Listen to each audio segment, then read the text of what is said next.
Subscribe to Color Frames.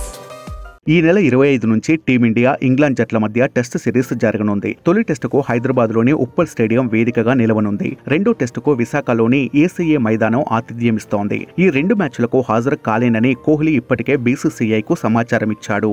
వ్యక్తిగత కారణాలంటున్నాడు కాబట్టి BCCI కూడా సరైనది. ఇక చాన్నాళ్ల తర్వాత హైదరాబాద్లో టెస్ట్ మ్యాచ్ జరగబోతుండటంతో ఫ్యాన్స్ కూడా ఆసక్తిగా ఎదురు చూస్తున్నారు. 2012లో సిరీస్ ను తన్నుకుపోయిన ఇంగ్లాండ్ను ఈసారి గట్టి దెబ్బ కొట్టాలని టీమిండియా పట్టుదలతో ఉంది. ఈ సమయంలో team India star pacer Bumrah England జట్టుకు స్ట్రాంగ్ కౌంటర్ ఇచ్చాడు. ఇంగ్లాండ్ ఆటగాళ్లు బాల్ ఆటతో తనపై పైచేయి సాధించలేరని చెప్పాడు. నేను ఒక బౌలర్ గా ఎప్పుడూ పైచేయి సాధించేందుకు ప్రయత్నిస్తాను. ఓ రకంగా బాల్ అప్రోచ్ తమకు కలిసొస్తుందని బుమ్రా అన్నాడు. దూకుడుగా ఆడే క్రమంలో ఇంగ్లీష్ బ్యాటర్లు తప్పులు చేసే అవకాశాలు ఎక్కువగా ఉంటాయని అభిప్రాయం వ్యక్తం చేశాడు. ప్రత్యర్థి జట్టు దూకుడుగా ఆడి నన్ను అలసటకు గురి చేయాలనుకుంటే నేను వికెట్లు పడగొట్టి బదులిస్తాను అంటూ ప్రమాద హెచ్చరికలు పంపాడు. పైగా ఉప్పల్ స్టేడియంలో టీమిండియాకు ఓటమంటే తెలియదు. ఉప్పల్లో ఇప్పటి వరకు 5 టెస్టులు ఆడిన టీమిండియా 4 మ్యాచ్ల్లో గెలిచి ఓ మ్యాచ్ను డ్రాగా ముగించింది. ఎల్లుండి మొదలవనున్న ఈ సమరానికి రోహిత్ శర్మ, శుభ్మన్ గిల్, యశస్వి జైస్వాల్, శ్రీకర్ భరత్, శ్రేయాస్ అయ్యర్, కేఎల్ రాహుల్, రవిచంద్రన్ అశ్విన్, రవీంద్ర జడేజా, కుల్దీప్ యాదవ్, బుమ్రా,